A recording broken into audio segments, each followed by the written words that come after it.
நம்ம வீட்டு சமையலில் வெண்டைக்காய் மோர் குழம்பு பார்க்கலாம் வாங்க. சூடாக சாதம் வெண்டைக்காய் மோர் குழம்பு தாங்க. ரொம்பவும் நல்லாயிருக்கும். இந்த மாதிரி செஞ்சு பாருங்கள். வாங்க எப்படி செய்யுதுன்னு பார்க்கலாம். நம்ம ஒரு மிக்ஸி ஜார் எடுத்துக்கலாம். கொஞ்சம் தேங்காய் சேர்த்துக்கலாம்.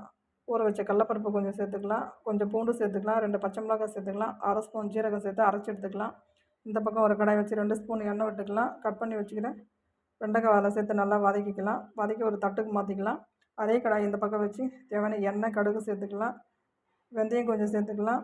சீரகம் கொஞ்சம் சேர்த்துக்கலாம். 4 காஞ்ச மிளகாய், சின்ன வெங்காயம், கருவேப்பிலை, 2 பச்சை மிளகாய் நல்லா வதக்கி விட்டுக்கலாம்.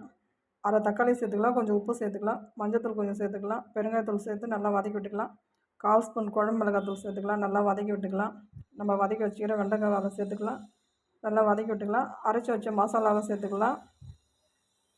சேர்த்து நம்ம கரைச்சி வச்சுக்கிற தயிரை அதில் சேர்த்துக்கலாம். சேர்த்து நல்லா ஒரு 3 நிமிஷம் நல்லா கொதிக்கணும். கொத்தமல்லி தழை தூவி இறக்கிடலாம். சூப்பரான வெண்டைக்காய் மோர் குழம்பு ரெடி ஆகிடுங்க.